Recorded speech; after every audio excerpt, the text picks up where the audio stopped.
Hello!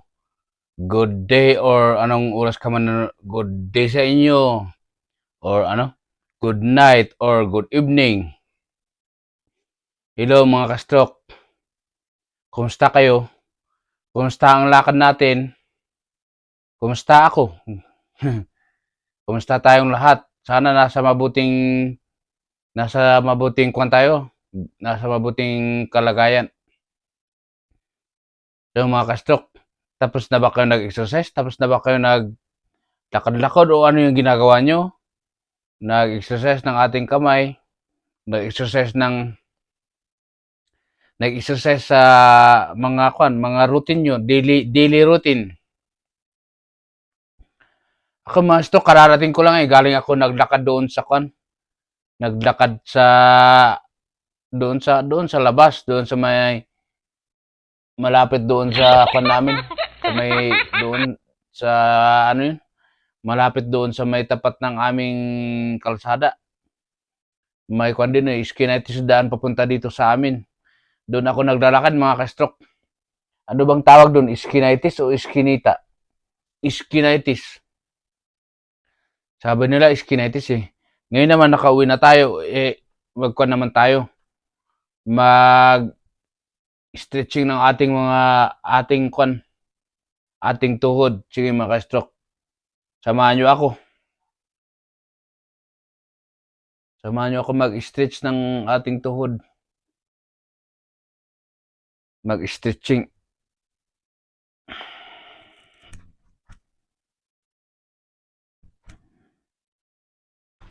Ito mga ka-stroke, ano pa bang ginagawa nyo routine? Ako kasi ang paborito ko na paborito kong pag-stretching ng aking tuloy ang ating pag-load sa ating tuhod ba. Siyempre lagyan natin ng sapin. Ano bang sapin? Protector ng ating tuhod dito sa doon naman sa kamay ko na hindi pa siya okay. Load natin ng mga ilang minuto mga ka-stroke. Siyempre bilangan natin. Yan Ganon. At mga stroke. Ang lakas pa ng spasticity ng ating kamay. Puta, nanginginig siya Nanginginig ba?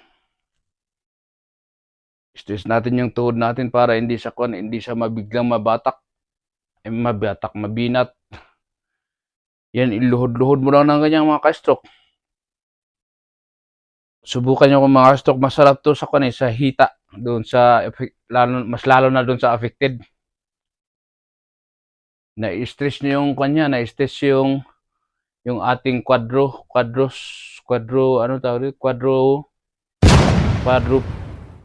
nakalimutan ko tawag dito. Yung hita, basta yung hita natin mga ka-stroke. Pasensya na, hindi tayo exposed sa mga sa mga muscle. Dati exposed tayo Ngayon wala tamado tayo. Yung mga pusa kang antukin. 1, 2, 3.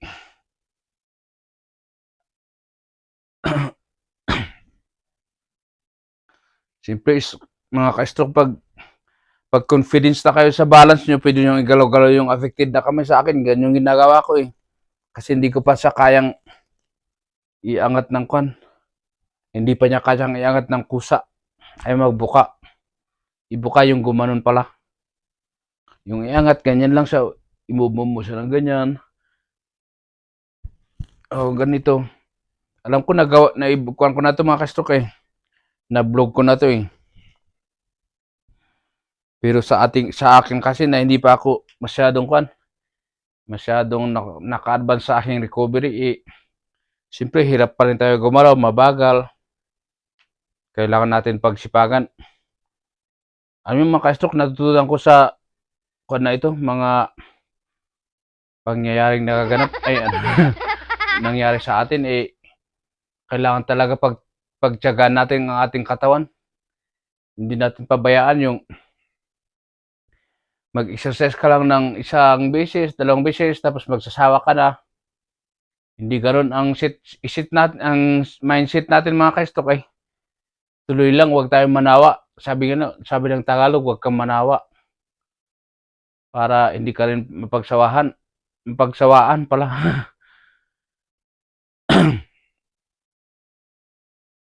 Tuloy lang ang exercise, huwag kang titigil, ganun ba? Mag-set ka ng goal mo. O ano ba yung goal natin? Di ba ang goal natin is lumakas. Kahit hindi man lang hindi 100%, kahit nasa lang, 99.9. 99.9 o 89.9, makaka-recover man natin, hindi. At least, ginawa natin, wala namang mawala, di ba? Kung saan tayo aabot ng recovery, edi, pagdamutan natin kasi, maswerte pa nga tayo mga ka-stroke takwan. Humihinga pa tayo. Yung mga kakilala ko nga wala na. Pag sila ang natama na stroke, hindi ko alam. Dumidiretso na tayo, maswerte pa tayo at binigyan pa tayo ng pangalawang pagkakataon ni Lord. Kasi nga, 'di ba, hindi naman lahat nakukuha hindi lahat ng na-stroke ay galing sa bad habit. Yung iba talagang nasa genes siguro. Hindi ko alam mga ka-stroke, sa mga expert ang may alam, pero ang alam ko, nakikita ko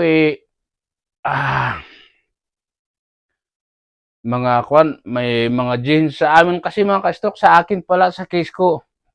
Nasa dugo namin kasi mataas ang BP.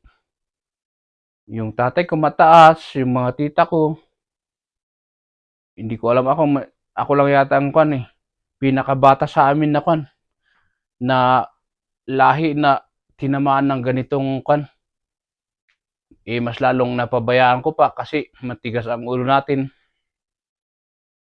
Hindi natin pinahalagaan ang mga bilin sa atin ng mas marunong. Ayun, anong nangyari? Tumaas ang ating tumaas ang ating BP, ayun na. Hindi natin namamalayan ayun na, imbis na maging functional ka sa mga kapamilya mo, nagiging katuloy. Nagiging hindi naman sa sagabal, hindi naman sa pasakit, hindi naman inutil. Pero mas maganda sana kung sa dati, sa dati nakakagalaw, makapagtrabaho kahit hindi yung tuloy-tuloy na trabaho, at least, di ba, mga ka-stroke, alam nyo, ang daming trabahong nawala. Kasi dahil nga sa kahit pag hindi ka pa natatamaan ng stroke, ay naku, mag-isip-isip ka kapatid. Mag-ingat ka, ingatan mo ang iyong blood pressure. Kasi traitor itong sakit na ito. Hindi ko alam kung sakit ba tawag doon o karamdaman. Ano ba yan? Nakalimutan ko na yung tune ko. Hindi ko alam kung nangangalay na siya. Yan mga ka-stroke, ganoon lang, stretch mo. Tapos kung kaya mo siyang itaas na bend ng ganon. Tapos iyuko para pati balakang ma-stretch. Pati yung dorsiflex mo, yung ankle na asawa ni tita, ma-exercise din. Para hindi sa siyempre mag-ingat mga kapatid, mga ka-stroke pala. O mga kapatid, mga kapuso, mga kapamilya, kahit wala ng franchise, di ba?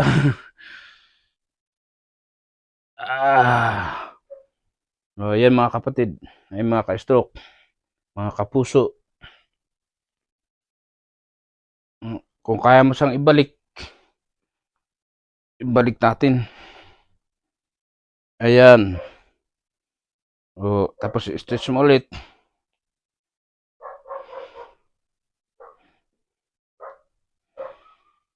Mahirap ang ka-stroke. Yung dati nating ginagawa ay dati nating flexible na katawan.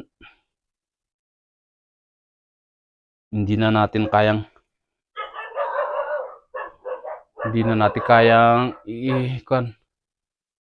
iyupi-yupi kasi alam niyo mga ka-stock yung dati kong trabaho, gumagapang ako sa masikip na kisame kasi dati pala akong dati akong gapangiro ay hindi, dati akong electrician. Electrician pa naman pero hindi ko na alam kung kaya pa nating gumalaw ng mga galawang pangmalakasan. Wala, may asungat naman ka. Dali mga ka-stock. May disturbo dito sa buhay. May bisita tayong asungot. Hindi ko alam kung anong kukunin niya dito.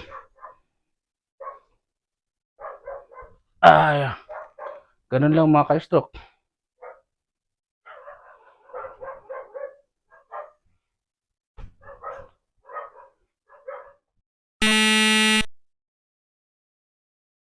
Good day. Good day. Good sunshine. We are cooking again. Maglakad tayo mga ka-stock. Para magandang panahon. Pero tayo masulong. Hindi ba tayo magaling?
Dating mga mine ng mga Hapones.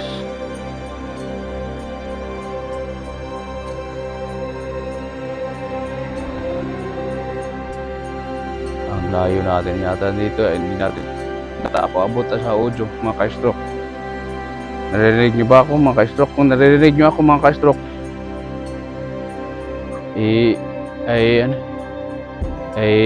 wala bang mag-comment kayo down below comment box.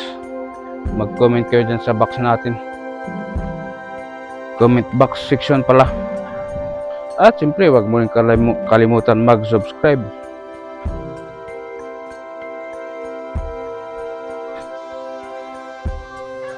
Mahangin ngayon mga ka-stock.